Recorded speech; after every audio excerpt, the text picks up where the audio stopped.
It's summertime, and you know what that means. It's too darn hot, too darn hot, too darn hot. It's so hot! Yeah, there's that. But also cookouts, pool parties, and the beach. Oh, I'm all a tingle. Right? And what do you need for those activities? Sunscreen. Sunscreen. Sunscreen. Sunscreen. Well, yes, but I'm talking about music. That's what I wanted to hear. Toxic Radio is ready to go with you wherever your summer takes you. All you need is your smartphone, a Bluetooth speaker, and the free Toxic Radio app. You can also catch us on the TuneIn Radio app. What if it's too hard? Yeah, what if it's too hard? Were you even listening? Phone, speaker, app. It's not hard at all. Actually, super easy, barely an inconvenience. Damn right it is. So make sure you have us with you all summer and never miss out on the great shows and the great music. Toxic Radio. Don't play your summer safe. Play it toxic.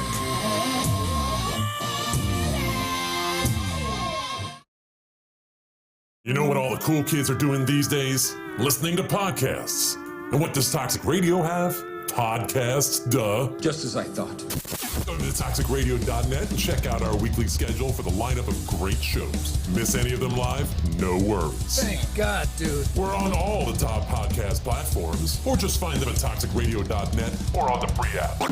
The choice is yours. Be cool or not. We're gonna be cool. Toxic Radio. Get the podcasts and get infected.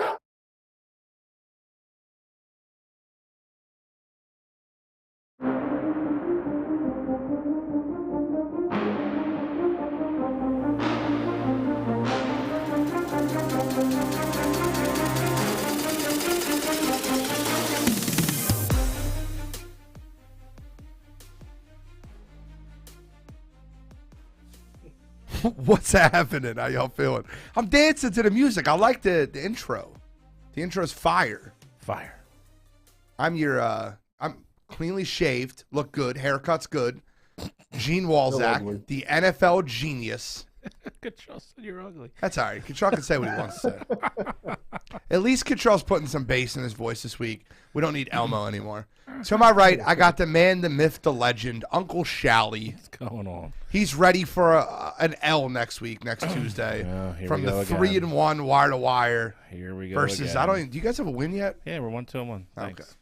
Okay. Records don't Coming matter. from us remote, Kent State's own, Cleveland's own, Columbus's own, College Catrell.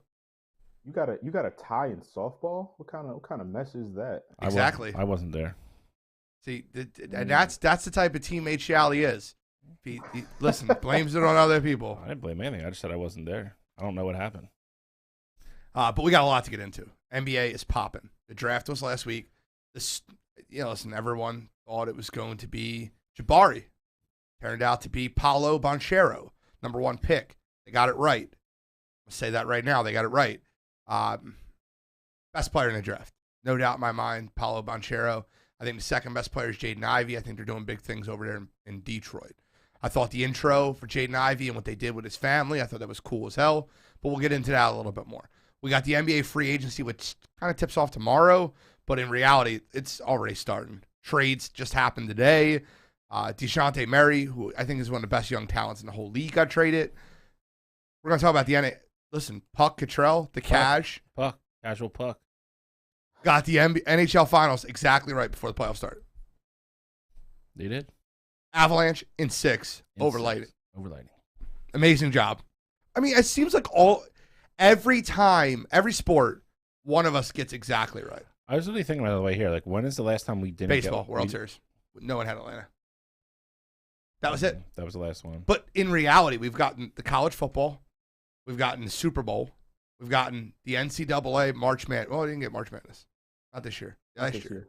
Last year we got it. And then we've hit numerous golf tournaments. The Belmont. No, the Preakness. I mean, you got the Belmont. I got the Preakness. Yeah. But like in reality, we've gotten a lot right. Yeah. And then there's a huge UFC card this weekend. July 2nd. Great card. 2 championship fights. There's basically a number 1 contenders fight. And then Sean OMalley's fighting another cornhole.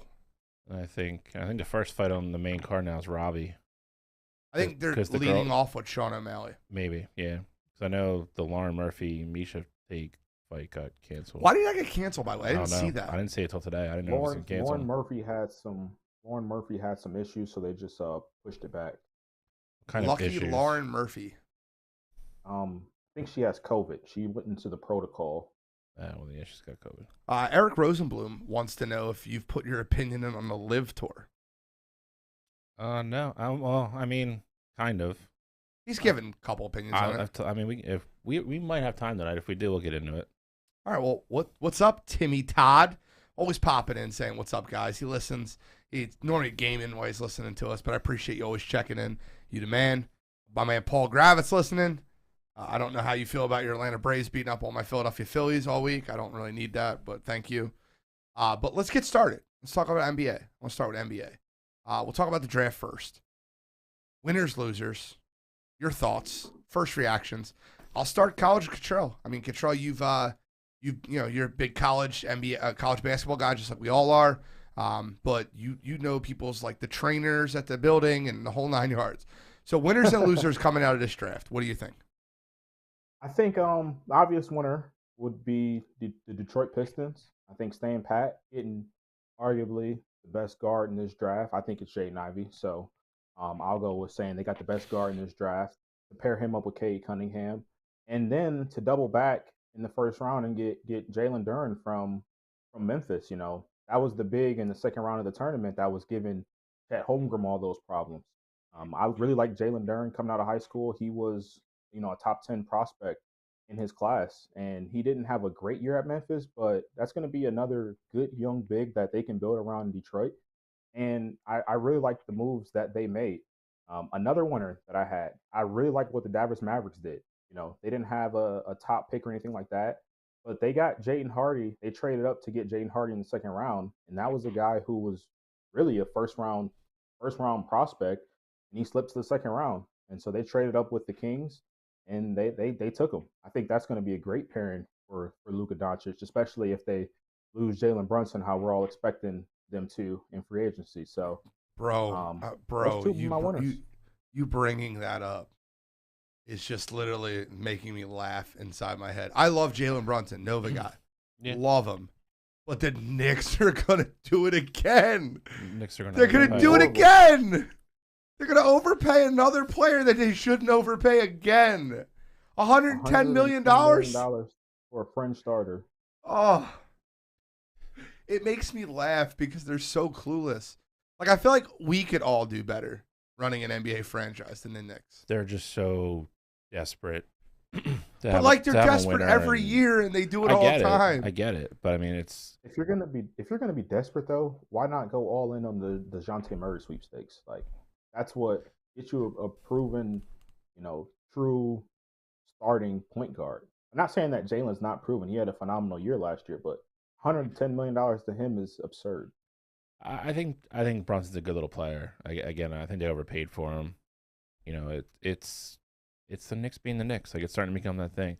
I think this all started a couple years ago when they thought they had Kevin Durant in the bag. And then he went to Brooklyn, and now every year they just throw something at the wall and hope it sticks and hope it works out. They're just throwing money at a problem, but they're throwing it at all the wrong things. And this is just another example. Speaking of losers, though, I absolutely have the New York Knicks as my number one loser in this draft. They had picks sitting there waiting for them. Then they traded out of both of them, and I don't know what they're doing. You get some second round talent, but I don't know what the Knicks are doing. You're in the lottery and you don't use a pick there. I don't understand it. So they're one of my losers, and I probably would go with. I don't want to say they're a loser, but the Kings. Yes. I don't like the Kings trading out of that second round pick when they could have got Jaden Hardy. They originally drafted him. And then Keegan Murray. I just don't think that's a good fit for them. It's not about that. Have you seen the one pick away thing for the Kings? I was really going to bring it up. Yeah. Yeah. So it was part of my thing with them passing on Jaden Ivey. Marvin Bagley. Next pick was Luka. Is it Trent Robinson? I don't even know who that is. Thomas Who is that? Robinson. Who is that? Kansas standouts. Okay. Damian Lillard went 6th. Jimmer Fredette went 10. They got the winner. And Klay Thompson went 11. Jeez. The Kings are the loser of this draft. I agree. I mean, They do it all the time.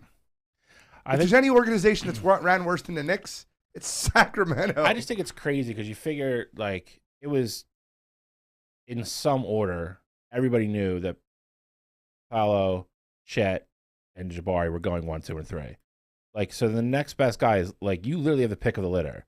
All you have to do is pick the right guy, and they overthunk it. And again, I don't think Keegan's a bad player. No, Keegan's not a bad player. I like Keegan. To Catrell's, but I don't think it's the best fit playing next to Fox. But Jaden Ivey's a better player.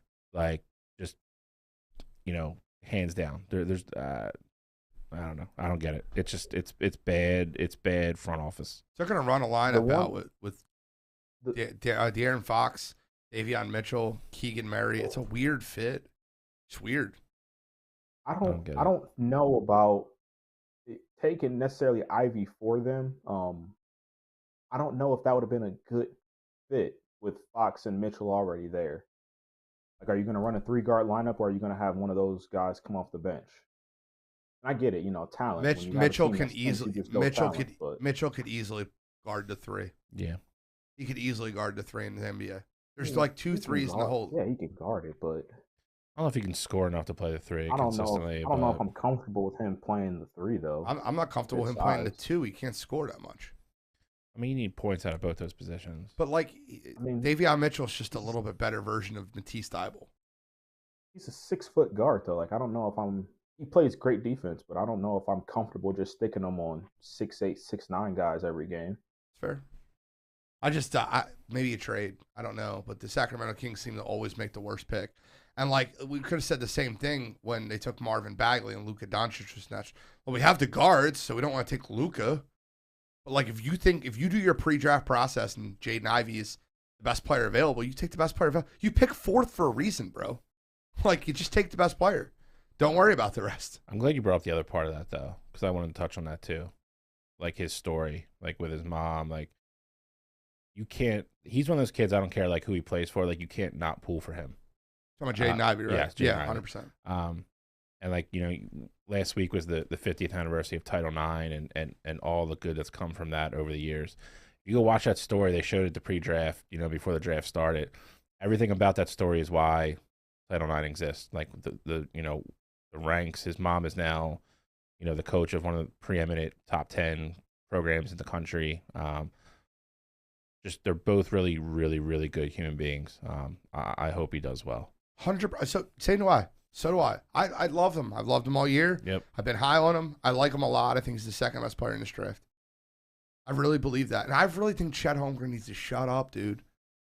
He just needs to humble himself, man. He's a confident young man. Listen, I got one more, and I'm waiting for later. I got one more. It needs to kind of be quiet a little bit right now. When you're in the NBA draft, I feel like what you say coming in, it's okay to be confident, but it's a little teaser for you got to be kidding me. Are you Yep. Don't. Your boy? Yeah, I like him a lot too. No. Yeah. Yeah. I do. It's just you can't say shit like that.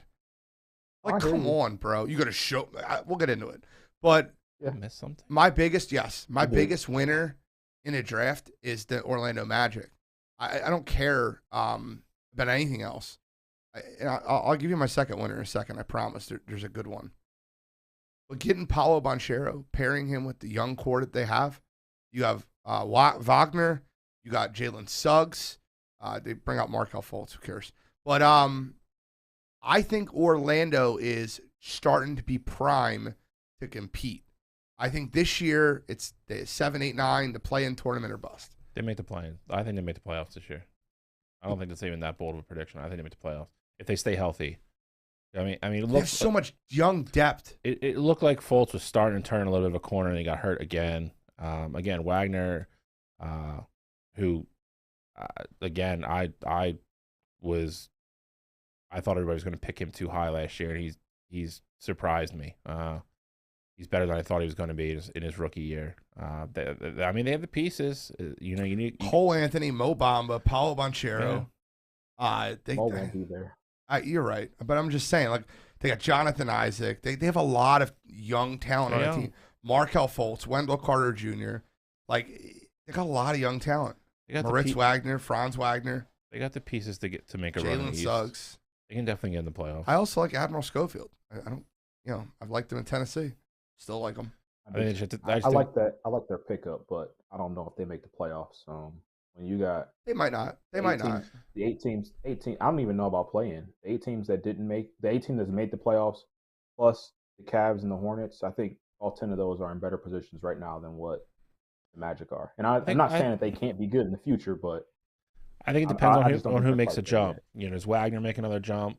Does Jalen Suggs make a jump? Like how much of an impact does Ben Sherrill have right away? I mean, it's you got to see. NBA's funny like that. I won't be surprised if they don't, but I think they're capable of making the playing games. I think they got to figure out what they want to do with their guards. I think if they're going to go Jalen, Cole Anthony, what they're going to do with Fultz. I mean, I think that's something they need to figure out quickly. Who is your biggest loser, by the way? Mine was Sacramento, and Okay. again, and I'm Same. not. Okay. I want to. It's only Sacramento for me because how much I like Ivy and how good I think Ivy is. I'm not saying Keegan's a bad player by any means because I think he's a very good player. I think he's gonna be a very good pro. I just think Ivy was the pick there. He fell there. You didn't have to move. It's one of those things again where everything fell in their lap and all you had to do was make the pick. I give Orlando credit for really they decided I guess late that Paulo was their guy and that's what they went with. I still think Paulo and Jabari are both going to be the 2 best players in the draft. I think Ivy's going to be right there. I don't know. So my other winner, and I have 2 winners. I have Orlando 1. The 76ers. I think they got the 6th best player in the draft at the 23rd pick. Say what you want. Hey, let me ask you a question real quick. I know what you're saying. Would you rather have DeAnthony Melton or Gary Payton too? Because DeAnthony Melton is better at everything right now. Just is. He's younger. Everyone loved what Gary Payton 2 did this year, right? That's tough. I mean, it's a good move. I love stretch 3-and-D guy. I love the move. I mean, it gets us out of the Matisse dilemma. I mean, he's just going to come off the bench. Is what it's going to be. And he can be a stopper that comes fine. off the bench Again, to slow someone down in a lineup like that. Assuming Doc knows how to rotate him in and out correctly. I mean, we'll hold our fingers because we've seen that mess before. You got to have come crunch time, it's going to be an offense or defense type move down the stretch. But he plays defense. He does. I mean, I think Matisse is still our best on-ball defender, but he's Matisse might be the 4th best on-ball defender in the league. On-ball defender. Yeah, I mean, maybe. He's up there. Let's just all agree he's up there. Yeah. Again, I mean, I'm putting faith in Doc to use them correctly. But I mean, Melton's going to start. He's going to be our starting 3. I mean, you're walking into next year, depending on what you're getting out of Harden, but I would say our starting 5 is at least a little bit better than it was last year.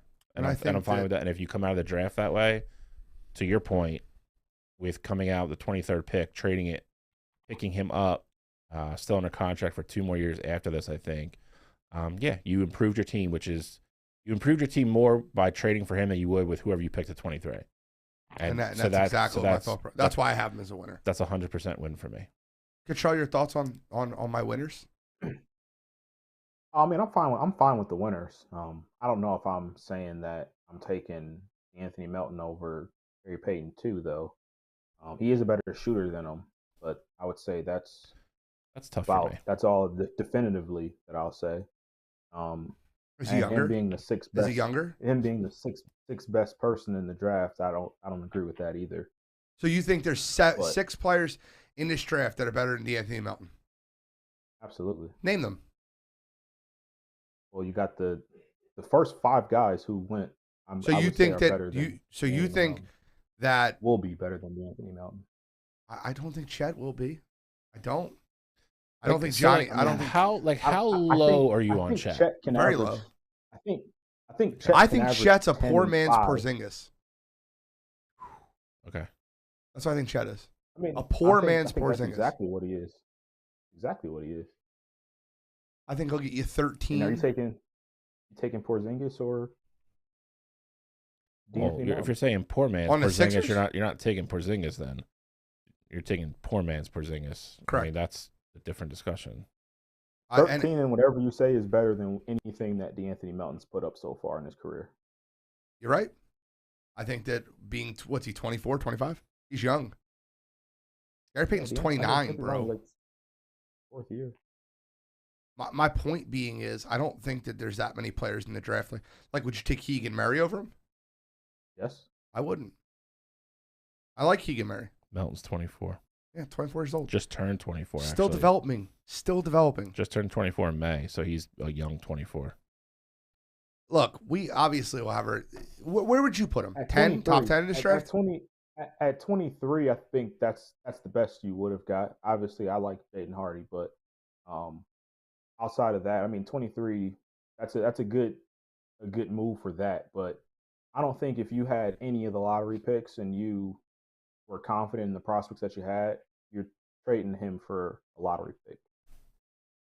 I get it, but I mean, at the same point, like, I guess I agree with Gene on this one. I think how many lottery picks? You got way higher value out of him than you were getting anything out of 23. I think you get way higher value out of him anything in the teens. Yeah, I mean, I'm not saying you trade him for a team because you have 4 or 5 years of that like young rookie contract. But like I as far as basketball player for the next 3-4 years, or during Joel Embiid's prime, yeah, I'd rather have him than anybody that was taken after 6. Yeah, for me, literally, it's just as simple as if you can undoubtedly say that you improved your team, you added a guy who was absolutely 100% going to be the starting 3, and you got that out of the 23 hole in the draft. That's an absolute win for me. Agreed, 100%. Let's move into NBA free agency. Wild West already. Yeah, it is. Bill, who was your winner? I mean, for me, it was Detroit. I mean, to sit there and not have to move and again get somebody that we are all 3 of us are extremely high on. I liked what the Sixers did. It was a non-panic move. I thought it was a move that came out of nowhere. Nobody was talking about it. That just flashed up on the screen. It's a good move. Not having Danny Green next year. And then again, it eliminates the Matisse dilemma, which is what we were going to be in if we didn't do that move. Saves $10 million in cap. Yep. And that $10 million is going to go to PJ Tucker. So, like, but you can do that all you want. But for next year, PJ Tucker's better than anybody on the 76ers, not named Tobias Harris, Joel Embiid, Tyrese Maxey, and James Harden. So he'd be the 5th best player walking into the 76ers. Okay, but he's for starting $10 million. But like, Danny Green or PJ Tucker. Yes. Okay, so then everybody. So if you're starting PJ Tucker, you're devaluing Melton already. Then he's not starting. So which one is it? Well, You didn't ask Melton me. at the 3. Well, you're not going to start him at the 1 or 2. Yeah. Well, because Maxey and Harden will be your 1 and 2 guard. You don't start him at the 3. I follow what you're saying. He could be a 6th man for us, Melton, and you could start PJ Tucker with Tobias Harris as your forwards. I understand that. And I'm fine with all that because what that does is that gives you depth. That gives you depth that the Sixers much needed. To be able to have a second rotation with Matisse Thybulle, Anthony Melton, and you be able to have, more depth that you pick up throughout the offseason instead of Danny Green, I'm happy with that. I mean, Danny Green was good in the playoffs till he got hurt. You're right. I think that it was very obvious, though, that his defensive game is nowhere near what it was. I get it. He's very slow off the dribble. And then he got hurt. Now he's not going to play next year, so you got rid of $10 million off the books. I think Memphis made a terrible trade doing that. What was the win for Memphis making that trade? I don't know if they're going to be up to something here soon. I also think they're probably going to start signing some of those guys before they even get close to free agency. I don't know. I don't know what they're up to. I mean, they made a couple moves that I just don't know the win there. Like, what's the win for them? You're getting Danny Green's money. Well, I mean, they traded around picks and everything. So yeah. So I mean, they did accumulate a couple picks over the course of the draft. So I don't know. I mean, expiring contracts are a big deal in the NBA. So at some point, I mean, there's no way Danny Green's going to play next year. So at some point, they probably just offer him to buy him out and save even more money. So okay. Well, let's move into NBA free agency. A trade happened earlier today. I want to start with that, and then we can go into where we think landing spots and things of that nature, where he thinks popular players would be landing. I don't know what the hell the Spurs are doing. I don't care how many draft picks you get. You have a young franchise point guard, and you gave him up for Danilo Gallinari and the thought process of 23, 25, and 27 first-round draft picks. Now, the Hawks with Trae Young and DeJounte Murray are probably going to be a playoff team, right? In the playoffs last year. I mean, that I'm curious to see how that works with them both being all heavy point guards. So I'm assuming Trae's going to move to the 2, but I don't know. I don't know how that's going to work. It's going to be interesting. But regardless, he's a very good player. He's a very young, good player. I feel like that signifies like that'd be like who you'd build around, though, yeah, right? Like, I agree. That to me is it's a really weird move for San Antonio, for a team, an organization that is very good at evaluating talent. So let me ask you a question, and maybe I'm thinking about this too much. Do you think they want to do it like somewhat of a tank, so they can get like near the top of the draft pick and get their superstar? Because I don't understand it. Maybe they're in purgatory and they can't get a superstar, so they're trying to figure out a way to do that. I guess, but I mean, to your point, they kind of had a budding superstar there. I mean, they had to put people around them, and I think the other thing that's interesting is how Pop fits into all this at this point. By the way, CJ, I'm sorry. First of all, DeJounte Murray is there any character issues with DeJounte Murray? I've never heard. I've never. Catrell, am I missing something? I don't think so. Never. Number 2, I don't think he said DeJounte Murray both require the ball. I don't think DeJounte Murray requires the ball. I think that DeJounte, you don't require the ball. I think that he's very good at moving the ball and playmaking. I think that's a perfect fit for any team. I think you can fit a DeJounte Murray on any team in the NBA. I don't necessarily disagree with you. I think the interesting point is Trae going to be okay not having the ball in his hands? Because to your point, the more natural distributor out of the 2 of them is Murray. So to that, you would probably move Trae to the 2. That is the interesting part for me to see how it works. I think the fun part about Murray is he plays really good defense too. So it's not like Trae. It's not like you're sacrificing anything on the defense end. I think DeJounte Murray ends up running your point. I think Trae Young is going to get a lot more. You think otherwise by your face, but I think DeJounte Murray. I think Trae Young will get a lot more spot shots. Yeah, like a lot more spot shooting, which is Trae scary. That is the other what thing, like the thing with Trae, like you would think that he works so hard now to get his own shots. Like no one sets him up. Now he has a point guard that can set him up. That's gonna his endurance throughout the game is gonna be better. He's gonna have less dribble moves. Like that's gonna be a good thing for Trae. I think that's a perfect pairing.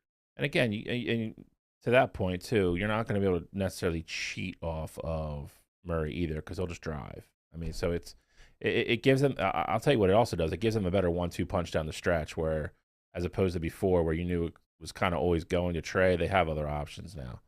It's a great move for Atlanta as long as they can make it work. Again, I think the puzzling part is San Antonio, who's an organization that past has proven they're better at evaluating talent, and i.e. like Tony Parker, Manu, like guys that were overlooked other places and they turned, saw the talent, knew they needed a little bit of development and fit them into the system and won championships with them. That's a head scratcher for me.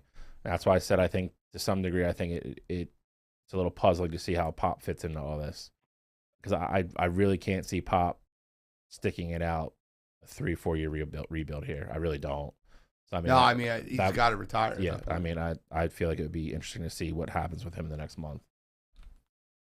So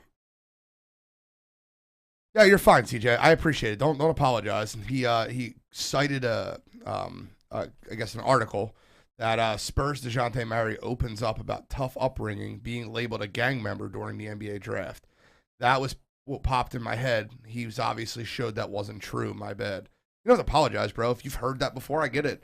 But I think that there's a lot of players that come in the NBA that are labeled things that they aren't, and they show that they're not. And I think DeJounte Murray's been a perfect example of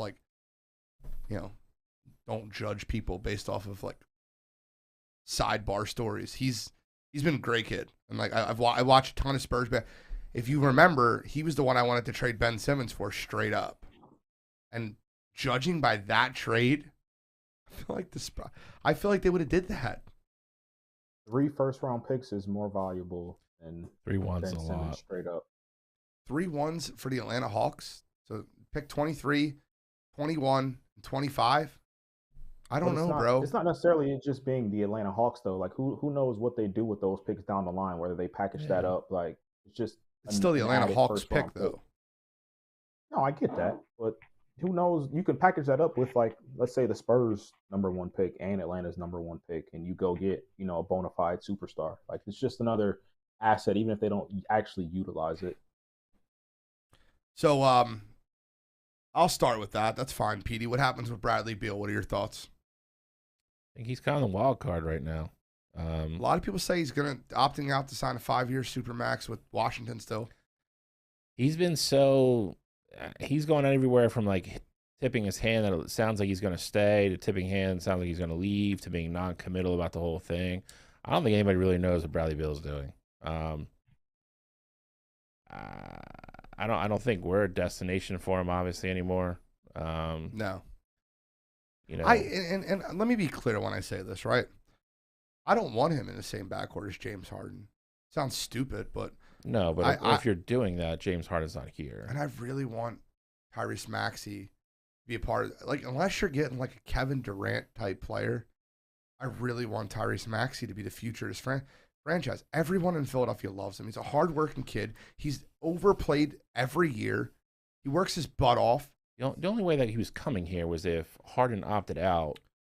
And Harden already opted out, so Sixers can do whatever they want. I agree. But, I know what the reports say. But he opted out with kind of the handshake agreement of what they're going to do. The only way that works is if he opts out and we just sign him as a free agent. Yeah. And I would take Maxey and Beal over Maxey and Harden, heartbeat and twice on Sunday. It's not even close. Oh yeah, no, I don't disagree with you at all. Like I said, I don't think Beal's an option for us anymore, unfortunately. But where do you think would be an option for him if he doesn't come here? You think he stays in Washington and just signs that supermax? I am tending to think that's what he's going to do. I think he's going to choose money over winning. And if he's at peace with that decision, that's fine. I mean, that team is nowhere near ready to compete for anything. So he just wants to ride out his days in Washington and do that. I mean, that's fine. I mean, I don't fault people for getting their money, but I just don't think he's in a position now where he can literally do whatever he wants. So I'll only be pissed if 3 years from now and then he goes out in Washington and now he's bitching about getting out. Like, I just think you've been there long enough you know what that organization is and what it's not. They're not committed to really, really, really putting a winner together and trying to get you a ring. So at that point, you're taking your money. So at that point, honor your contract and play it out. Don't I'm not bitch. Showing up. Yeah, don't do that. Don't be that guy. Like you can literally walk out of Washington right now, scot-free, and go wherever you want. Don't do what James Harden did. Correct. Don't do what James Harden did. Don't do what Ben did. Don't do any of that crap. If you're signing and you're committing them for 5 years, then you better be there for 5 years. So, Catrell, do you have any different thoughts on Bradley Beal? Do you think he's staying with Washington? Do you think he is going to go somewhere else? What's your thoughts? Can New York afford him? I think, of course they can, but not after they pay Jalen Brunson. I would think that they would prioritize paying Bradley Beal, but it's New York we're talking about, so who knows with them. I do think Bradley Beal actually stays in Washington, but I think the interesting team to kind of watch out for would be the team that he's had ties to for the past 2 to 3 years, and that's the Miami Heat. I think if they could package together some sort of sign and trade deal, whether that include Tyler Hero or some of those other young guys, I think that could be something that's pretty interesting. Who's got big money there that would have to go? I mean, it would have to be some combination of Hero, Duncan. Well, Duncan's signed that big deal, but I don't know. You'd have to, Hero, Duncan, and Kyle Lowry.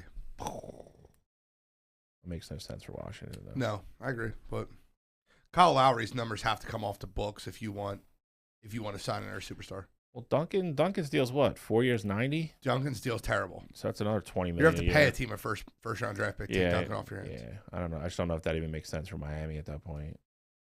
Duncan's getting 22.5 a year. I want you to think about that for a minute. For a guy that played an average of 6 minutes a game. Yes? 4 years, Over 90, 5 bro. years. Might be. Check it out for me. I see what look in the computer. Let's take a look. I thought it was 4 years, 92 or 93. I thought it was stupid like that. 5 years, 90 mil. Okay. Still high. That's what I thought. Yeah, absolutely. So that's like 15 a year. 18. 18. All right. For you math whizzes out there. But I think it's terrible. All right, so a couple more I want to bring up. Zach LaVine. He's staying. Staying. I don't know why I feel this way. I feel like he's going to be part of a sign and trade. I really do. I think he's staying. You might be right, and that's what everything else says. I think that Zach LaVine is going to be part of a sign and trade. A big one, too. I think it's going to be the biggest move of the offseason. I mean, if he gets moved, it's going to be the biggest move unless somebody else, like something Durant. dramatic, something like that happens. But I think with Kyrie opting in, yeah, they're going to stay put. You're going to finally see what that team is, at least for next year. Kyrie, Durant, and Simmons. Benny Boy. And I think Patty Mills opted out, but they're working on a deal, so he's going to stay too. The only reason I think he's staying is, again, everybody that's close to him apparently says that he has every intention of staying in Chicago. He wants to see it out. So You both think he's staying? You think he's staying too? I think Catrell? he's staying. Yeah, I think him and DeMar had some sort of, agreement going into last season that we're gonna fight in this thing together, and so I think he's staying. We talked about it last show or the show before too. I think it was last year we were arguing about ball. They really don't know what they have yet. Like they didn't have any of those players on the court at the same time at all during last season. I know. So I mean, it's 6 games. Yeah. So I mean, it'd be really curious to see how Chicago looks next year if he stays. Lonzo, LaVine, DeRozan, Vucevic. Not bad. It's a winning combo. It's a good 4. It is. You got Caruso on the bench. What about the rumors of Tobias Harris? Listen, I said it before. If you can trade him where you're getting a difference maker, that's what it has to be. Okay, so the rumor is, if you haven't heard it yet, it's the expiring contract of Barnes and Holmes, who are under 2-year contracts, to Sacramento, so they can free up a ton of money. So it's the expiring contract of Harrison Barnes and Rashawn Holmes for Tobias Harris. You wouldn't do that? No. I would. If you know you can get a free agent. You have to know Or that. a max. And I feel like I feel like he would know that before he made that correct. trade. There's no way you pull the trigger on that unless like you have Bradley Beal on the other line being like, "Yep, I'm ready to sign." If I do this right now, we're going to offer you whatever, and you're coming here. And he's like, "Yes." Then you do it. But it's not just Bradley Beal. You can trade for a superstar. Fine. But anybody of that caliber, and I've said that. I'm one of the biggest Toby supporters there is. I've said. I know you are. If you can get a difference maker like that, then yes, you do it. Can I ask you a question real quick? Yeah. If you could cut Tobias Harris and save every piece of his salary, you don't have to pay anything, would you do it? Right now? Yeah, right now. 2 years left. Again, only if Do you think he's a plus asset or a minus asset is what I'm I asking? think he's a plus asset that can be upgraded. He's not a minus asset. If you could cut him right now. Last year he was a minus asset. 3 years, max contract. Tobias Harris is a minus asset. Like no team was trading. For nothing, though? No, so like for the salary cap money. It's kind of the same for argument. the money back. No, It's the same. You're making he's the not same. worth his contract, no. It's relatively the same argument you're just making about doing the trade with Sacramento. Again, if I can cut him right now and I know Bradley Beal's coming or Zach LaVine's coming or something like that, then yeah, I'm doing it. Like I would do it in a heartbeat. I'm not saying I wouldn't. I'm not. He's a good enough player that I'm not dumping him for nothing. I'm not. That's all. It looks like finally at the end of the year he played well in the playoffs. Like they kind of figured out how to fit him in the offense. If we get that for 82 games next year, however many he plays, we're a better team. I mean, I don't know. I still don't know if we're a championship team. Do you know where I think Tobias really built his worth? I think he built it on the defensive end last year. He was a willing defender. He was a willing third to fourth option on that team. And I think his selflessness built that worth. I don't think he's worth the money we pay him. But with that being said, I became more and more of a Toby supporter near the end of last year than I've ever been. The biggest thing with Toby is his contract. He's not a bad player. He's a good player. He's getting paid too much for what he is. I think everybody agrees with that. That is the downfall of Toby. He's getting paid max money. But it's the same thing as we did with Iguodala. I get it. My point is, I don't want to say everybody gets hung up on it. Like, you're right to be hung up on it, but he's not a bad player. And I'll tell you this: you can bring in a Bradley Beal. Bradley Beal's not being the fourth option on any basketball team. No, Bradley Beal will be the second option on this team. Okay, but that creates other problems. I'm just saying he sacrificed a lot. I don't think Bradley Beal's. So the only thing that brings Bradley Beal in the Sixers comments is the fact that Joel Embiid loves him. That's the only thing that he doesn't. He's not a fit here. He's not a fit here. He's a fit and here. If the 76ers, if James Harden's not here, he's a fit here. He's not. He is. He's not. That backcourt of Maxey and Beal couldn't stop you. Who are we stopping now? He's a better defender than James Harden is. I agree with you, and but that's the issue. That's the issue. Okay, but all right. So would you? Okay, so then at that point, you're just going offensively. Then would you rather have an aging James Harden or Bradley Beal? 100%. Okay. I don't think he's a fit though. And by the way, knowing that Harden's coming back, 100%, he's definitely not a fit. So yeah, he's not coming with let's take it a step further. The only thing that links Bradley Beal to 76ers is Joel Embiid. He likes JoJo. He likes JoJo back as much as JoJo love each other. They do. That's the only thing that links them. You're not, and I don't think that Daryl Morey would ever do James Harden wrong. He's got like posters of him, like a portrait of his house. He's got to have video of Daryl Morey. Like, no, he made Daryl Morey's career, bro. That's why Daryl Morey loves him so much. You do realize Daryl Morey wasn't Daryl Morey until he made that trade for Oklahoma City and Houston. I get it. That's what made Daryl Morey. But you've literally attached yourself to somebody who hasn't won shit. Yeah, but Daryl Morey won Executive of the Year for that move. Okay. So now he's big shot. How many trophies does he have in his trophy case? Listen, there's a lot of NBA executives that don't have trophies in their trophy case that are good NBA executives. There's a lot of NBA coaches do not have championship rings that are good NBA coaches. You can put, and I say this all the time when talking about executives, you can put the best team on the floor, but if they do not perform and they do not win, you cannot blame the executives for that. That's not their fault if the team doesn't perform. I said what I said about Morey last year. I wasn't high on him. He made the trade that he had to make. Didn't necessarily work out. That's not necessarily his fault. I'm 100% in agreement with you on that. However, what he does with Harden now is I get it. That is firmly on him. So when this goes in the shitter for the next 3 seasons with Harden like it's going to, then it's on Morey and nobody else. There is no more excuses. You can get away from it right now. You absolutely 100% can get away from James Harden right now if you want to. And he's not going to. He's not. Okay. Yeah, then it's on Daryl Morey. It's not on anybody else. The talks are him signing a team-friendly deal. What's team-friendly? I don't know. So I have to see what that is, right? Because when it comes out, it's 3 years, $90 million.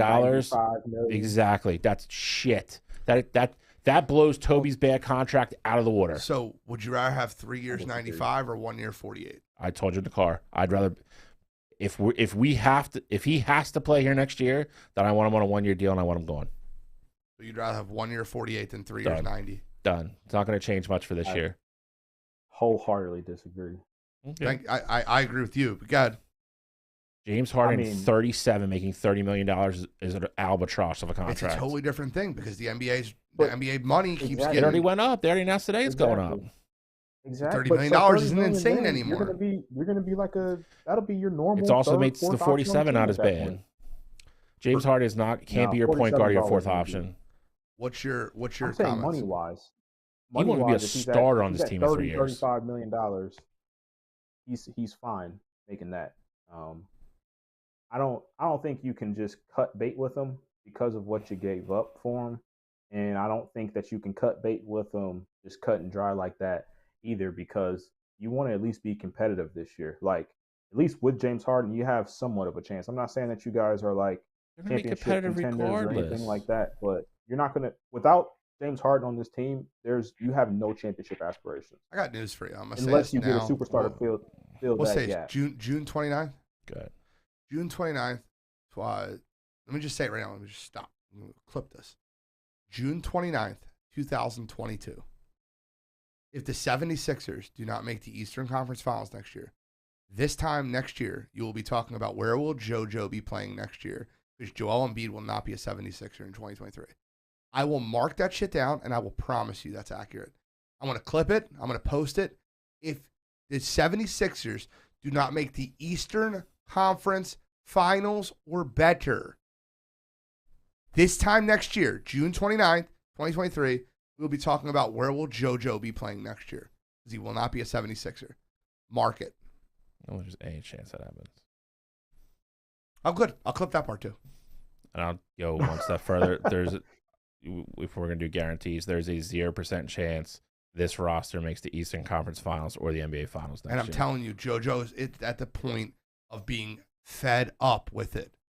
You see how honest he speaks to the media now.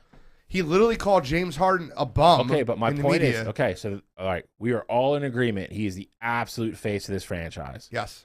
You don't think there's any conversation behind the scenes saying he doesn't want Harden back? So I'm trying to tell you, like, I don't know. That's how much of this falls on Daryl Morey to do the right thing. See, I don't give a shit about the pictures. When James first got to Philadelphia, JoJo was talking about them being like, you know, one of the best duos ever, you know. So I don't think there's a hate there or anything like that between him and James Harden. I don't think it's a hatred. I don't think he dislikes him as a human being. I think he also saw how he played down the stretch, how he's getting slower. He can't defend anybody, how much he was exposed in the playoffs. And JoJo's got enough basketball sense to look at him and go, I am not winning a goddamn title with this guy on the team. And that's accurate. So I think the comments were very indicative of what JoJo's thoughts were. Everyone expected him to be Houston James Harden. He's not Houston James Harden anymore. Nope. He's more of a playmaker. That's what he said.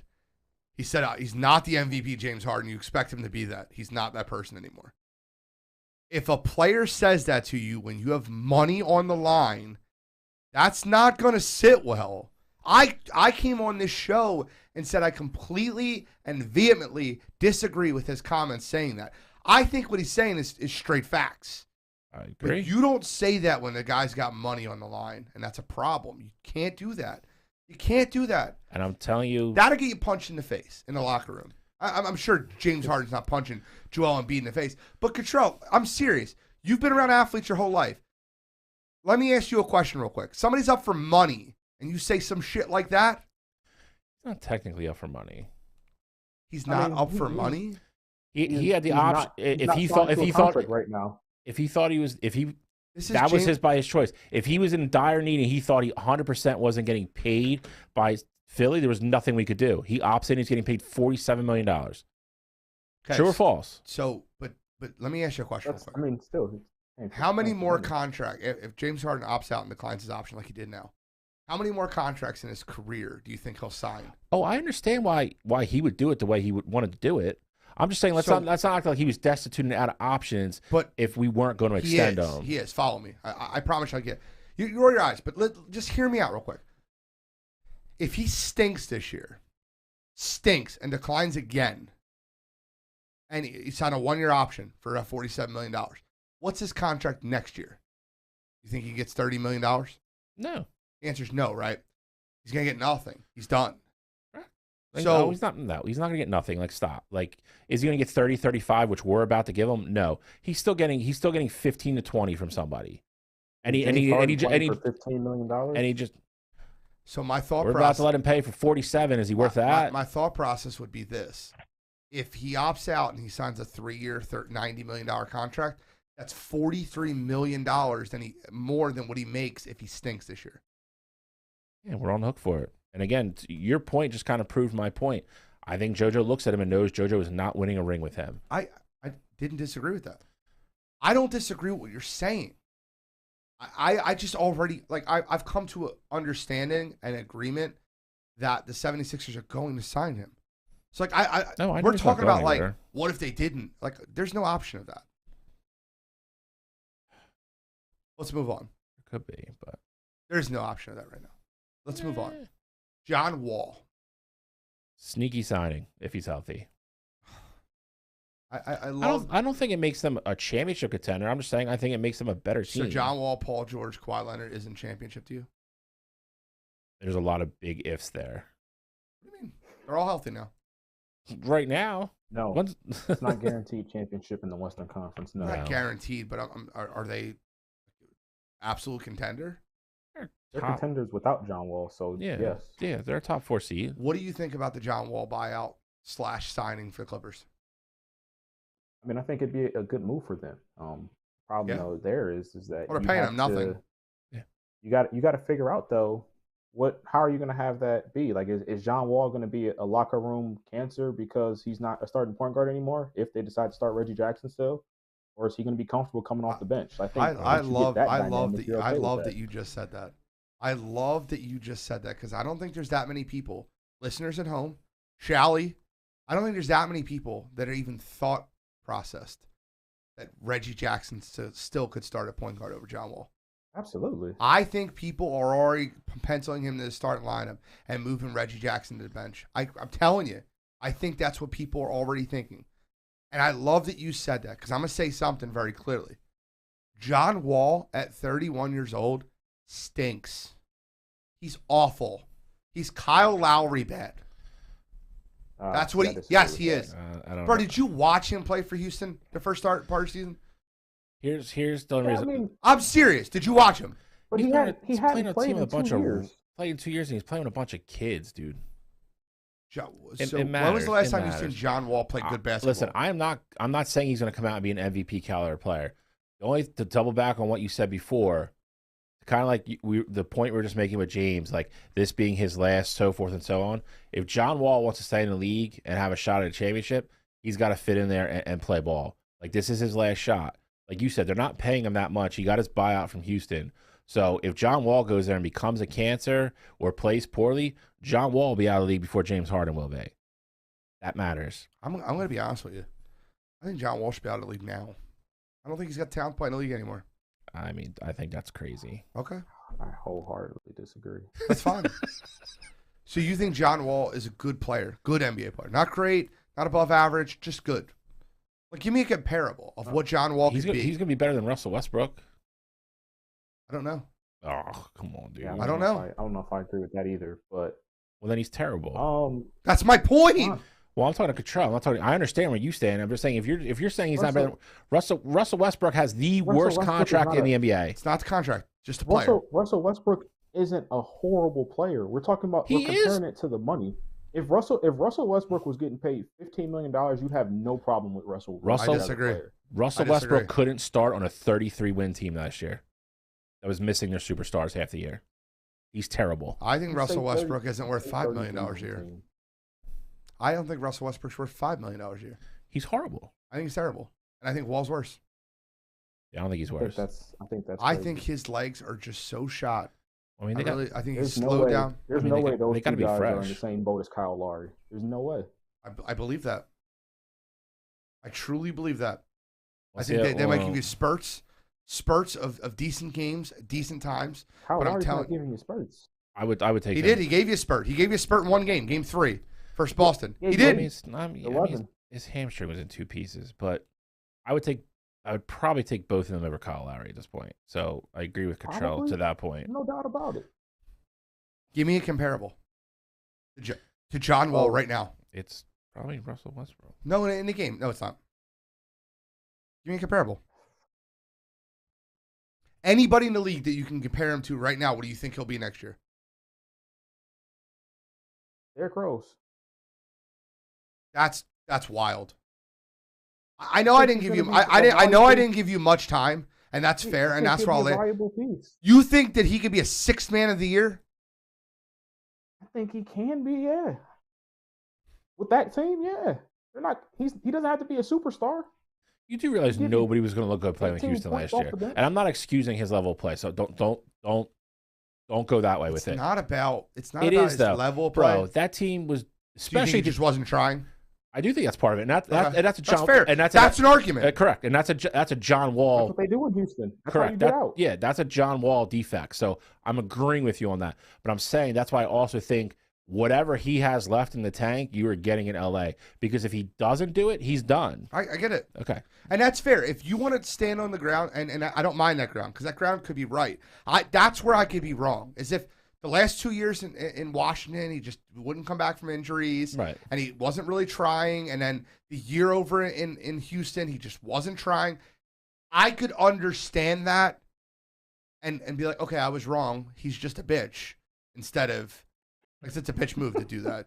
You're not wrong. Get paid that much money You're not to wrong. just not try and not develop anyone. It's a bitch move. I'm just telling you what it is. I mean, it's no different than we've condemned Ben and James and other people I like for doing. that. I like that. Paul Gravett gave me a really good comparison.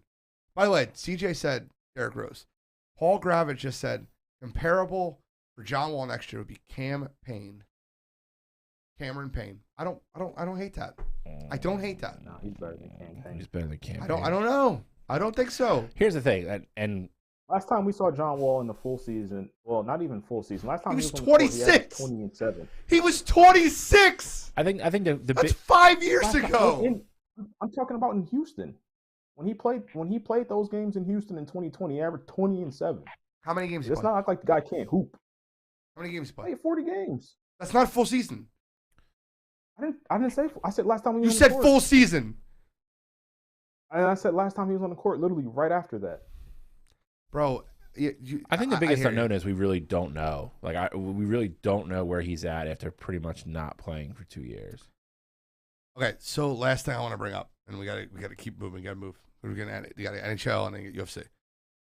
What is an under the radar move, signing, something under the radar that could potentially be a good move for a team? Mhm. Like, who's a player? We didn't God. talk about arguably one of the best free agents. DeAndre out there. Ayton. Yeah, Yeah. give me your Ayton. Where's he go? Actually, where's Ayton go? We got to talk about that. That's fine. I think he goes to Brooklyn. I think he goes to the Pacers. Pacers my dark horse for him. I don't hate that. I don't know if Brooklyn can afford him. I would like for him to go to the Hornets, but I don't You think think that he goes to happens. Brooklyn? I don't know how Brooklyn do. can afford him. How? You have 3 max What guys. do you mean how? They have 3 max contracts. How could they afford it? When you're okay with paying a luxury tax, you figure it out. You can't have a fourth guy that makes that much money, and Ayton's going to get paid. All you got to do Can is you could only sign him have 3 to- max guys? What? You can easily sign like You're the only allowed way 3 max. you could like 3, finesse right? it. That's what I thought. Kyrie's only on he only opted in, so you could easily move money around. He opted or into a just max. trade pieces. Yeah, he's making 37. Yeah, it's not like he's making nothing. I think DeAndre Ayton's a dark horse to go to Brooklyn. Okay, so give me a realistic option. Fucking problem if he does. Give me a realistic dark horse to scenario. go to. You gave me the same beef with the Saints and their salary cap issues. When you got money, you make it happen. NBA is a little different than the NFL. No, I get it. But I want to see the Hornets though. I would like to see him go to the Hornets. That's popped up a lot the last couple days. It has. Detroit seems like it's cooled with the moves they made. I agree with you. I think Indiana is maybe not even a sleeper anymore. I feel like It'll they're be like probably a sign and towards the top of the trade. list. They'll move Miles Yeah. Turner over. They'll bring Miles Turner back. I mean, and I think it's to your point, sleeper wise. I think another guy from that team. I think depending on where Brogdon goes, I mean, somebody could add him as a complementary piece and really shore up their starting 5. Biggest thing with him is just health. I mean, he's been nothing but hurt the last 2 years. Dante DiVincenzo. Dante DiVincenzo was one. TJ Warren is the other one. The 2 sleepers that I really, really like. That I think can make a difference on a team That's for the mine. right price. Bring Dante to Philly. I would love that. Don't get me started on that, but you can't. Yeah, it's not gonna happen. That'd be a cool story for him to come home and play here. Okay. 8 o'clock. Are we going Puck. Puck? Because we're going to end on Puck UFC. Simpson? All right. So, Catrell, once again, I'm going to hand the floor to you. I want you to tell us the inspiration that you watched all 82 games of that regular season to know that the Avs were going to beat the Lightning in I 6. need the cash knowledge right now. So what I saw, some teams just have it. Other teams just don't. In game Saw the Avalanche 63. play, and I said, this team's Fantastic. special. Never watched hockey before. This team has it. I don't know what it is because I don't really know hockey, but this team has it. Then go back on the other side. You got the Tampa Bay Lightning. They've been here before, 2 years in a row. But three-peats just don't happen like they used to. So that's how we got the matchup, and that's how we got the Avalanche coming out on top. Listen, bro, I'm going to tell you something right now. I knew the Avalanche were the best team in hockey in December. They were the best team all year. Their offense is one I've never seen something like before in my life. They were unreal all year. And until about March, I didn't believe that they could win an NHL Stanley Cup with the goaltending that they had until I'd really just seen how special their offense was. So I picked the Avalanche. I picked them over, I think, Florida or Carolina. It was one of the Florida teams. It was Florida because I had the opposite when we originally did this. I went homer and with Giroux. Yeah. So I had Florida, which was obviously wrong. But I had the Stanley Cup final winner correct when I had the Avalanche. I said the Avalanche would not lose more than one game. They lost more than one game twice. They lost 2 games to St. Louis and 2 games to Tampa. But they were the best. They're the best team in hockey right now. And it's scary because they're just getting better. They're all back. Yes, Scary, they're not going anywhere. I'd be curious to see. I mean, I don't be shocked if it's a rematch next year. I mean, Tampa Bay is going to get healthy. They were the walking wounded. Braden Point, that came out. He's literally having surgery, I think, today or tomorrow. He had a freaking torn quad and still played game 1. I don't know how you skate on a torn quad, but it couldn't have felt good.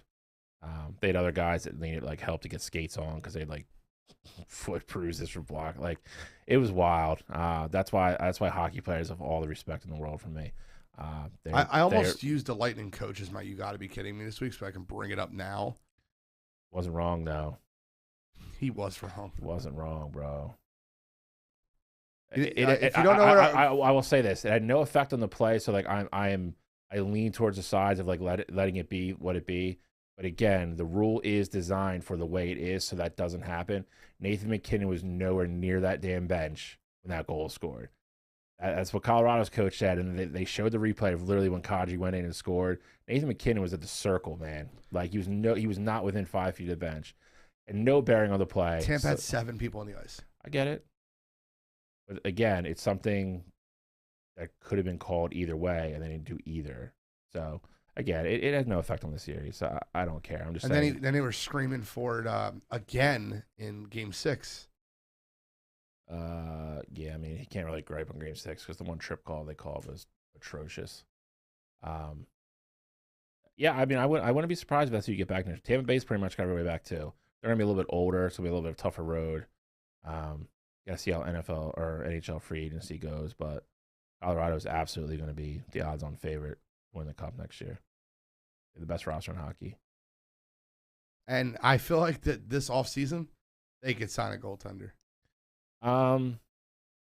They need a goalie, bro. Good goalies are like pitchers in baseball. They cost a lot of money, and there's only like Vasilevsky's making like $9 million a year. Like they don't have that money, and they're gonna have to sign like you're gonna have guys like Makar and Landeskog, all those guys.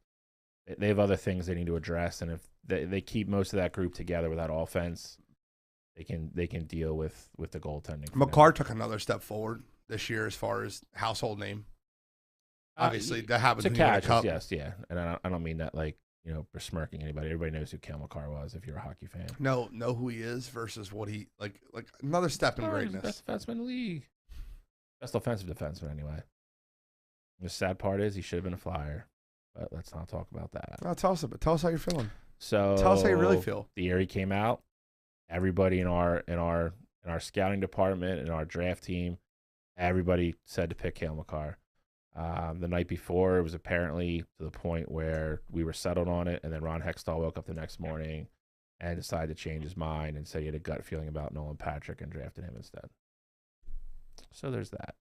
Nolan Patrick's a superstar, though. Yeah, for like Super Nintendo hockey. I love. He's not even on this freaking team anymore. I love getting Shally worked up. The other guy just won the Conn Smythe. It's cool. It's fine. Just won the Conn Smythe. Everything's fine. Everything's fine. It's fine. Point going down hurt us. Needed him in the middle. That's what Eric Rosenblum said. He did. He's a stud, dude. And again, to play on one game and then try to play the second game, and then to come out literally that he needs surgery, his groin's torn or his quad's torn so bad he needs surgery.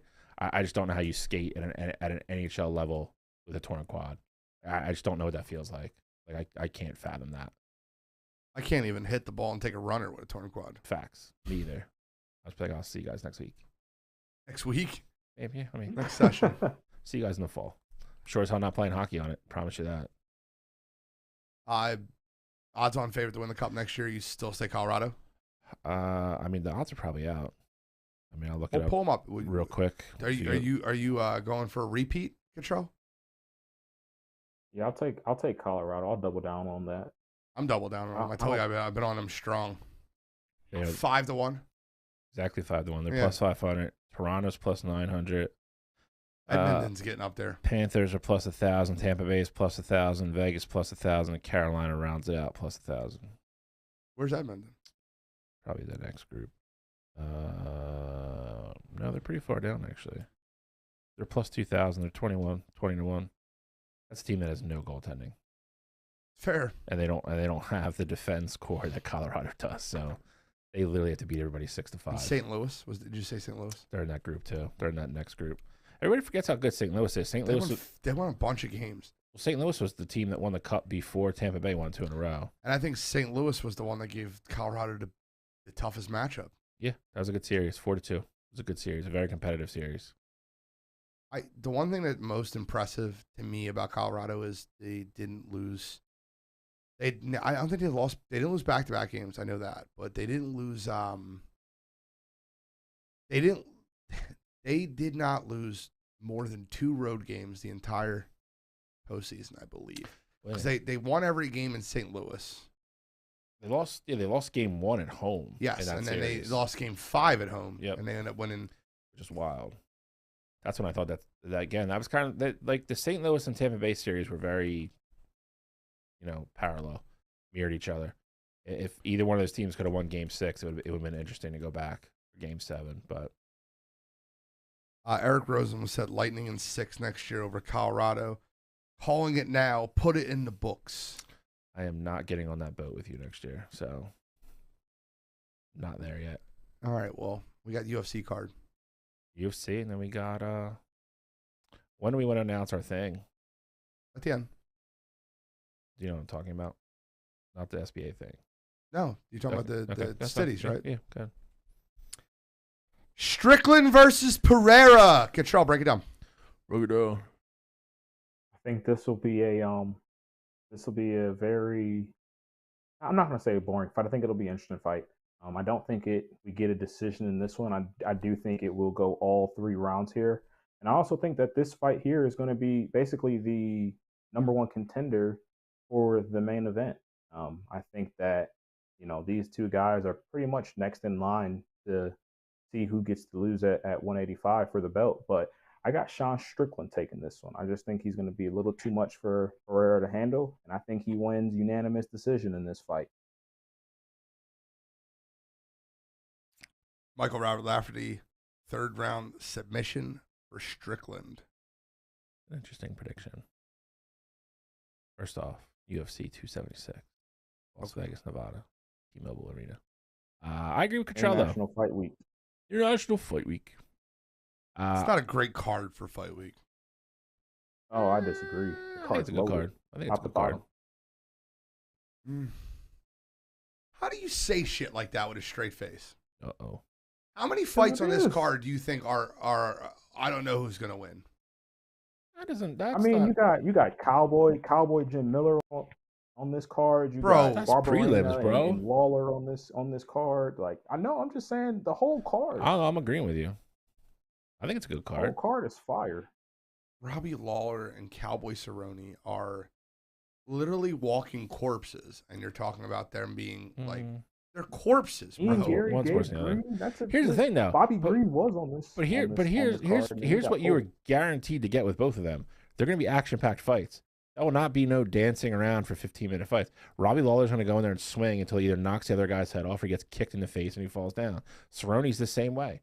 Those guys are going to go in and bang. They're going to be fun fights. Those fights are not going to go to the decision.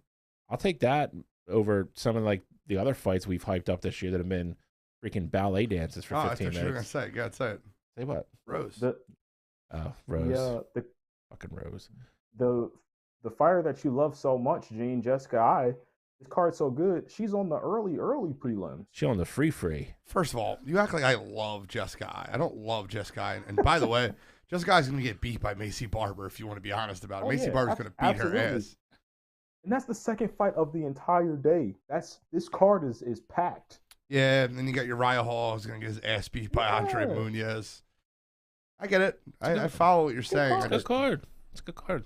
Jim Miller It's a versus Donald Cerrone. quality card depth-wise. Depth-wise, yes.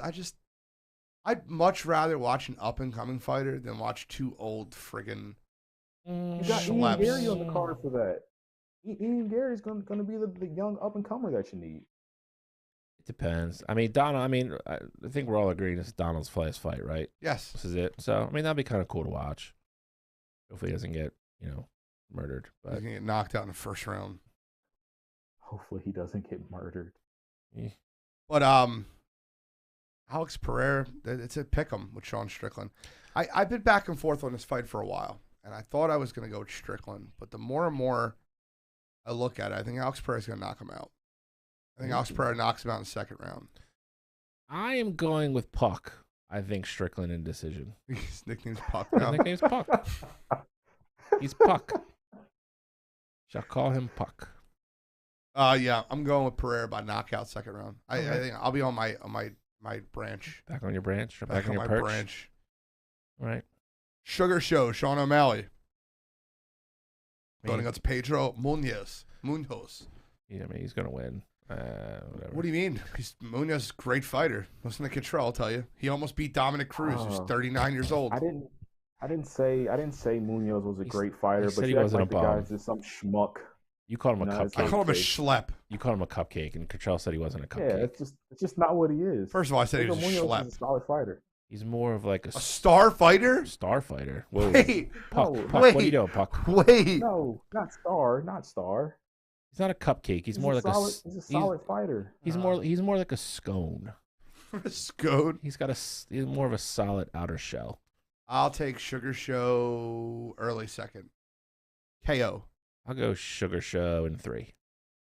How do you think it's going to be a battle? I think it's bad, honestly. I just don't think.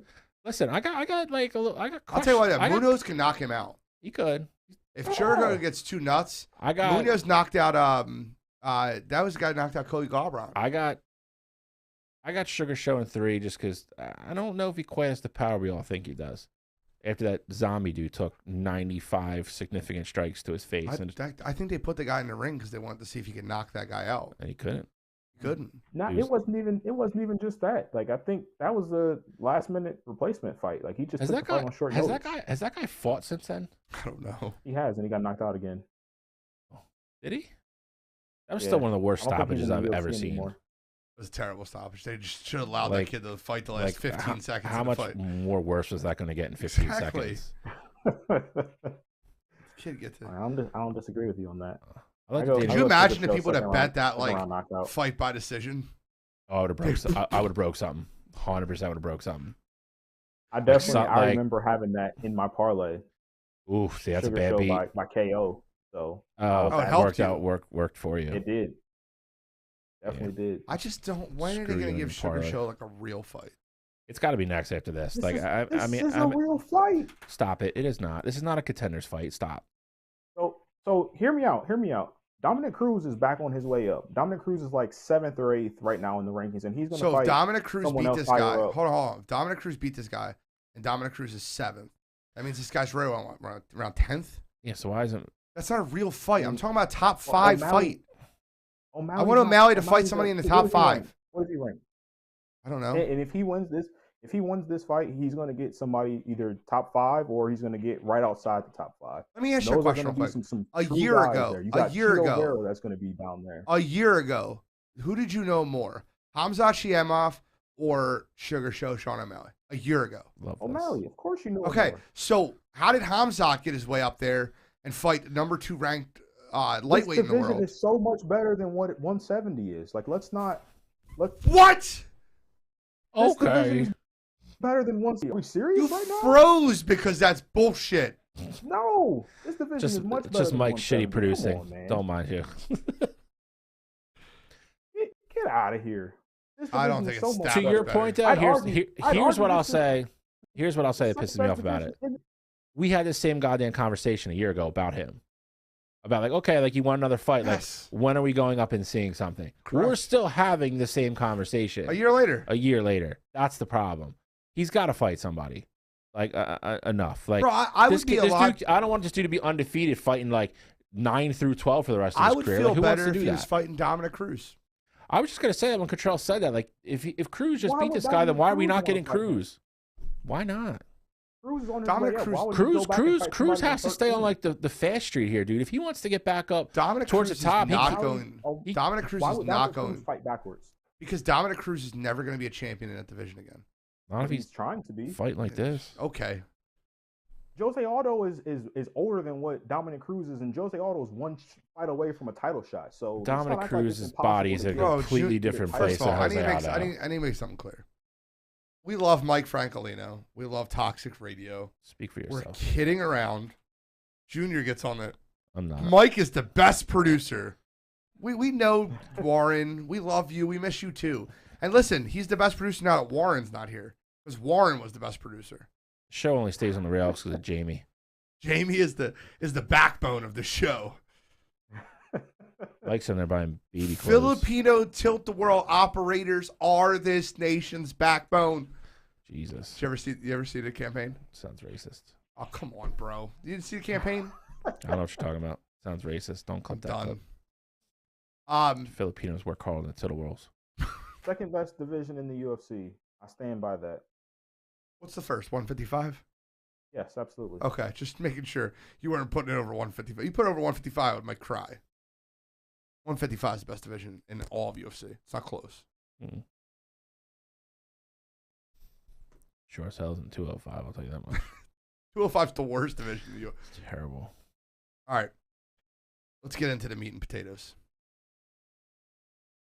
Max Holloway, Alexander Volkanovski, This is going to be the best fight of the night. 100%. Banger. Volkanovski opens up the minus 210 favorite, which I think is too high. It was definitely higher than I Holloway's thought a it was plus going to be. 170 underdog, especially considering the last time they fought. There's a lot of people that thought Holloway won the fight. Catrell being one I of say, them. I think Puck thought Holloway won. Puck's gonna stick. You'll see. I'll start with this one. I think that Volkanovski has continued to get better. I think his last fight he looked his best. I think Volkanovski is going to beat Max Holloway. I don't know if it'll go 5. I don't know if he'll get the stoppage or not. But I think Volkanovski is the superior fighter. I think after this win, he moves to 155. I am picking the same fighter that you're picking. The one thing that concerns me is your last point. He's talking about that too much, and that is what is scaring me. I feel like he's putting the cart before the horse type thing. Max Holloway is not a guy you want to overlook. He's fought him twice again. I think it's gonna be a very close fight. I think it actually goes the distance. I think it's a great fight. I'm going with Volkanovski though. I think he ekes one out, and I do agree. I think if he wins and he closes this, then I don't know what's realistically left for him there. I think he goes to 155. Catrell, tell me something I don't know. I think there is a 0% chance that Volk stops Max Holloway. Max Holloway is arguably the toughest guy in the UFC. He's been stopped once in his career, and that was 10 years ago by Dustin Poirier. So I don't think there's any shot that Volk stops him. I do think this fight's going to be absolutely amazing, though. I think that it goes to the decision yet again, but I think this time Max Holloway comes out on top. And this isn't the way that I want him to become champion. I want him to finish, but just the way he fights, how tough Volk is. Volk's a crazy, crazy fighter. Volk's incredible. And I think, I wouldn't be surprised at all if Volk won this fight. I just don't think there's any chance that he stops him. But I got Max Holloway in this one. No chance. Okay, so hold on. What would you be willing to put on that? Uh-oh. I want to prove a point. He said 0%. I hate when people say 0%. Side action. So Catrell, would you give me 20 to 1 well, odds? I'll say 1%. How about that? Would you give me 20 to 1 odds? Oh, Puck, don't back down. Why would I give you 20 to 1 odds? Because it's Why a not go straight 1% up? chance. Why don't you give me 99 to 1 odds? I'm asking for Why would I do 5 that? to 1 odds at this point. Well, what is your Why would I do that? what is your That wouldn't make proposal? sense. Why not go straight All I'm up? saying is $1 versus $20. Give me 20 to 1 odds. You can do that, Catrell. That's 5% chance. He said 0. And all he has to do, Of course I can. is finish the fight. The only way he loses is Volkanovski stops Holloway. That's it. Why would I bet $20 for $1? Because that's a 5% chance. You said 0. I'm just giving you math, brother. It's not worth. That's not worth the investment, though. Is what I'm telling you. There's 0% chance it happens, though. If it's 0%, it's a free $1. I do love side action, CJ. CJ, am I paying for Billy Broncato's fantasy football league this year? You tell me. Side action says no. Love it. 0%. We saw how both of the first fights went. Okay, here it works. Ready? No shot. If it happens, you have to shave your entire face. Just keep your mustache for 5 months. My mustache. Now it's getting fun. That's funny. All right, so I think Volkanovski stops him. I think he catches him. I think it's a very Kamaru Usman, Jorge Masvidal catch.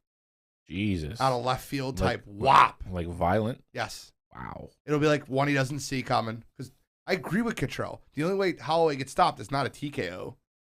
Like, he's going to need to get, like, caught from an angle he just didn't see coming. You're talking like he's getting starched. I said KO. Like starched. Like frozen. I think it's going to be a great fight. And I think maybe in the third round, near the end of the third round, Volkanovski's going to catch him in a heavy left and just night-night. I'll stick with my decision. That's fair. And you have Holloway by decision? Yep. Close decision? I think he wins it 4-1. I think he's going to make it where it's not too close, and I don't think he wants to have it 3-2. But I think both of these guys are too tough. You have him in the third round? Yeah. I wonder what I can get on third round KO. This means this fight's going to end in 32 seconds. bet the first round knockout. Bearded Gene is a different dude. Thank you, Junior. I appreciate that. Who said that? My man Warren. Warren G, man. That's my man. Warren G. I miss Warren, bro. Regulator. I know. I talk about him way too much because I love the guy. Like, he's awesome. Flag football god, Warren Jr. I'm just kidding. All right, let's continue. Playing with Bobby. All right, so Jarrett Cannonier versus Israel, the last stylebender, Adesanya. I have a prediction from Tom Signor, Big Tom from softball. Oh. Says Cannonier wins by knockout. What is Jared Cannonier's nickname? Does he have one? Probably the Cannon. Is it? I'm just, let's find out. I mean, Just click his name. It would make sense. The Killer Gorilla. I forgot about that. I knew that. I don't know why. The Killer Gorilla. You should change it to no shot because that's what he has in this fight. Oh, no shot. No shot. I will go Izzy by third round TKO, and I think it's a lopsided fight. Okay. I think Izzy's going to get into his Anderson Silva crap in this fight because I don't think. I hope not. I hope that he does not turn into what Anderson Silva did. I don't think like I don't think like to the point where like he, gets caught. I think Izzy's going to get real comfortable, and I think you're going to see a lot of swings and misses from Cannonier. Yo, shout out to CJ listening from the DR, bro. Appreciate you, bro. RJ said Rousey over Gene. Facts. That's still being talked about on the show. If you want to have later. If you want to know a 0% chance of winning a fight, there it is right there.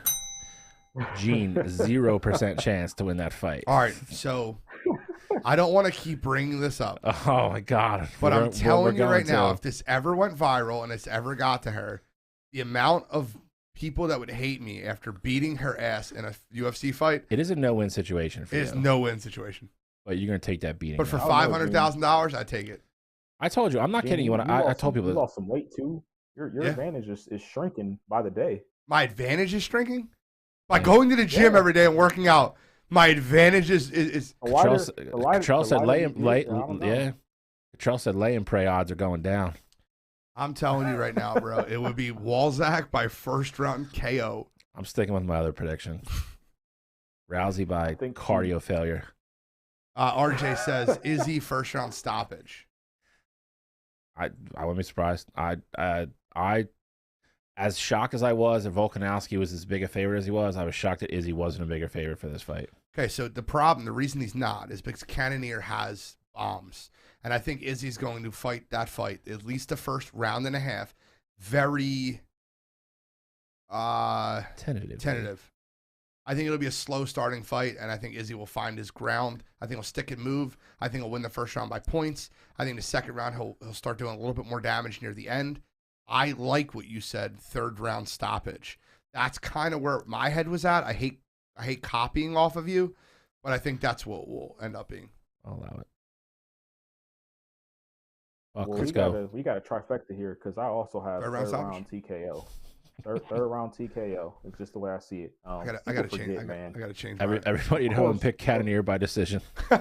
Take Cannonier. It's a lock by decision. Lock. Stone cold. His last fight, like he beat Derek Brunson, but the way that fight looked right before Derek Brunson got knocked out, Derek Brunson was all over Jared Cannonier, and Izzy is much more polished than what Derek Brunson is. So I don't think Izzy is in any danger in this fight. And yes, Jared Cannonier does have bombs, but I don't. He has a puncher's chance. I don't think he's knocking out Israel Adesanya. I just don't see that happening. Every time that we talk about a fighter that in the Killer Gorilla's shoes, Jared Cannonier's shoes, I often think of.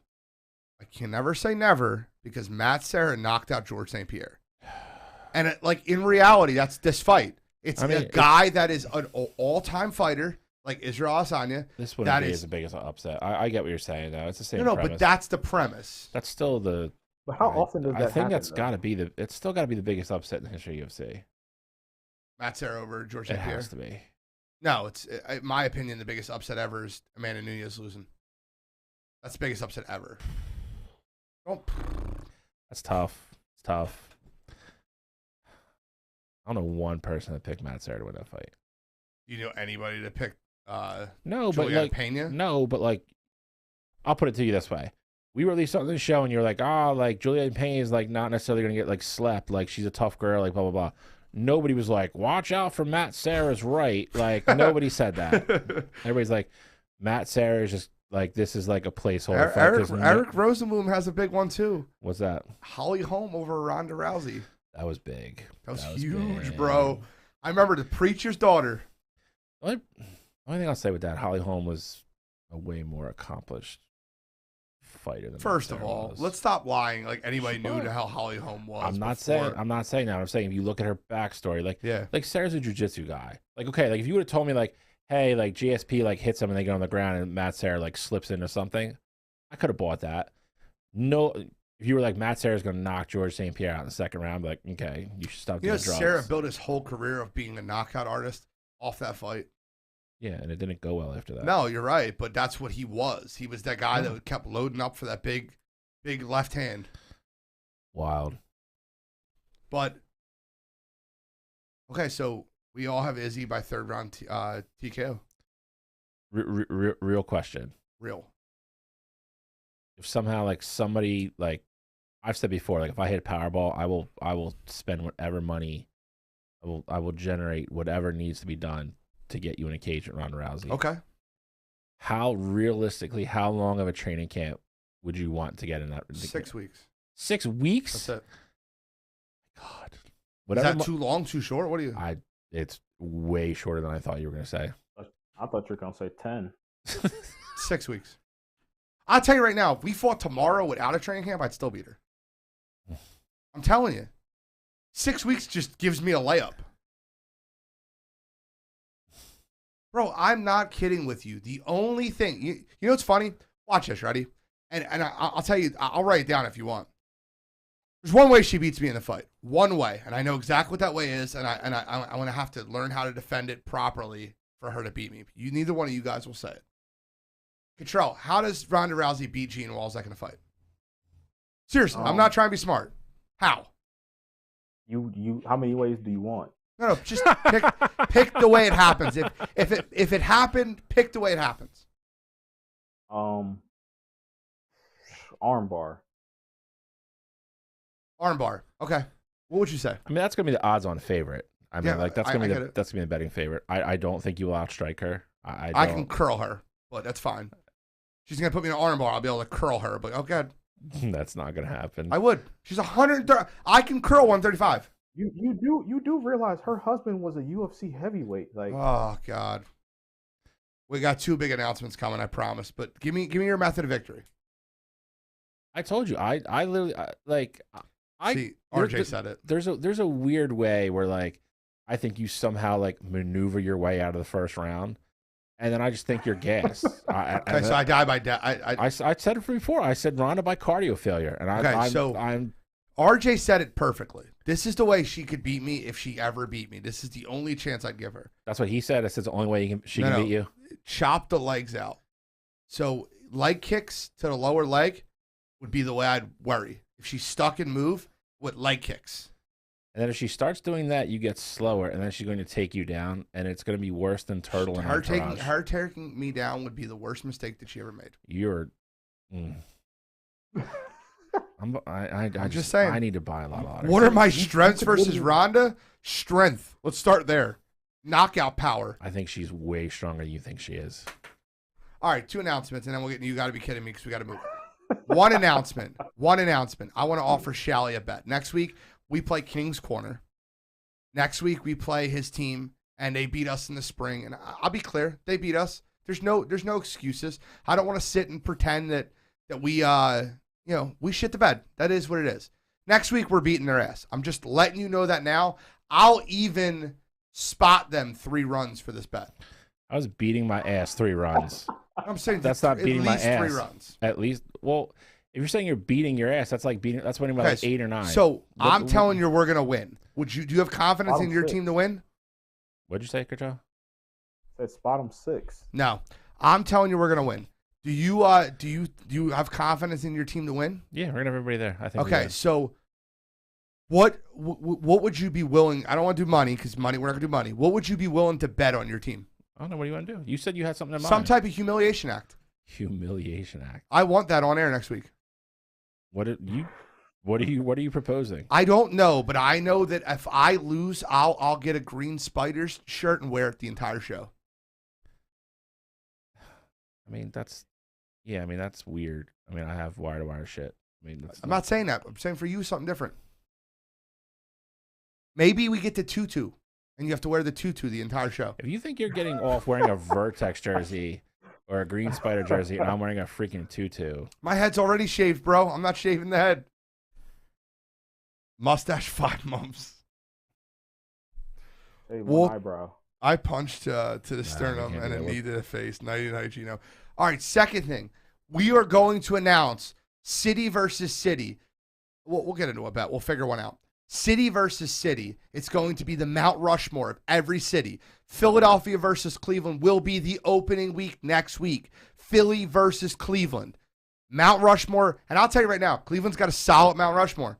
LeBron James, Jim Brown. Don't do this. Why? Don't say who it's on it. I'm giving two. Jim Brown and LeBron James. All right. Everybody knows they're going to be there. I went through all the cities. We're going to have a full bracket. I did spend some time on this, so it's going to be. It looks like it's going to be 32, and it's going to be fun. How about you go a buzz cut? How do you do a buzz cut? No, just completely shaved. No, absolutely not. My hair is way too nice for that. You're out of your mind.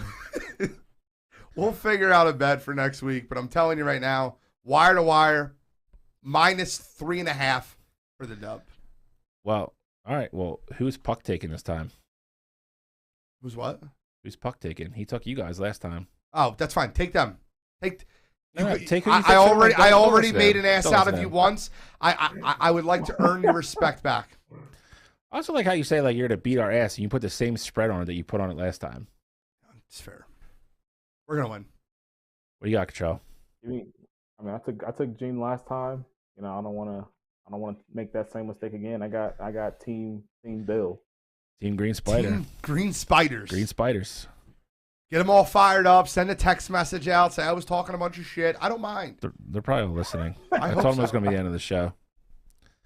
People like to beat Gene's team. Exactly. There's one reason for that. Why? Because I'm mouthy? Because you're Damn on right. it. I love it. Because you're on it. I love it. I want the target. Hobie Bean. No, I'm just kidding. All right, let's get to You Got to Be Kidding Me. Catrell, start us off. So mine's a little bit lighter this week. Why You Gotta Be Kidding Me is a guy who I actually somewhat like. Amani Bates just hit the transfer portal. Those who don't know him, NCAA prospect. He was one of the number one prospects in this class originally in the 2022 high school classes. He recategorized and became a freshman last year, and he was at Memphis. And it just wasn't a good fit for him. He sat out a lot last year. He didn't really get along with Penny Hardaway, all of that.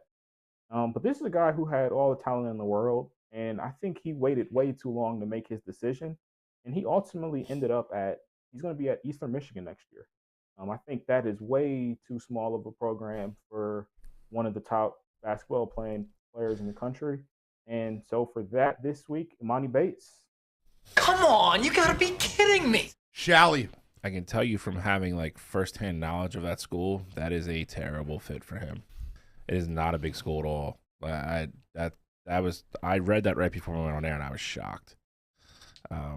Was he not the number one? I thought he was. Wasn't he number one last year?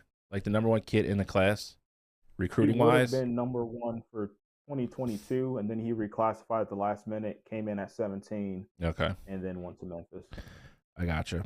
Mine's gonna be a little bit more serious this week. Not quite as lighthearted as Catrell's. I'm going with Nelson Piquet. He's a Formula F1 driver. If you're not familiar with what happened, gave an interview about Lewis Hamilton. To give you a little backstory, Jared Piquet's daughter is dating Max Verstappen, who is pretty much Lewis Hamilton's biggest rival, leading the F1 series this year. Did an interview, and for no reason, like literally no reason at all, went out of his way and pretty much used a Portuguese racial slur about Lewis Hamilton. Just another example. And Piquet himself is a very accomplished driver. He's a 3-time F1 champion. Lewis Hamilton is either 1 or 1A, depending on who you talk to about an F1 driver. He's debatably the best to ever do it. And on top of that, he's also a very, very good humanitarian, does a lot of stuff with charity, donated, I think he made $40 million last year, donated 6 of it towards, helping youth in England, kids of color, like helping them have like a better, brighter future. He does a lot of stuff with Marcus Rashford, who won a bunch of awards for doing the same thing last year. Does a lot of social activism stuff all across the board. Just a great guy.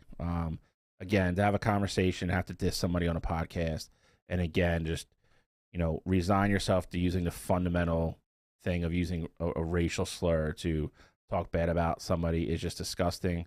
I applaud F1. They didn't even wait or go through any kind of ambiguity with this. They just literally banned him from the track. He's banned from all F1 events indefinitely for the rest of the year, which I think is a great move. Sends a very strong signal. So this week for me, I'm going with Nelson Piquet. Come on, you gotta be kidding me. That's a great one. I almost went with Stephen A. Smith with the Kyrie Irving thing. Dude.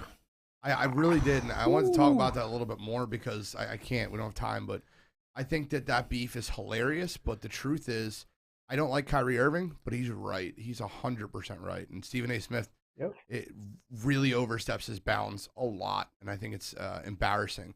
I almost went with Russell Westbrook for his comments talking about fighting Skip Bayless.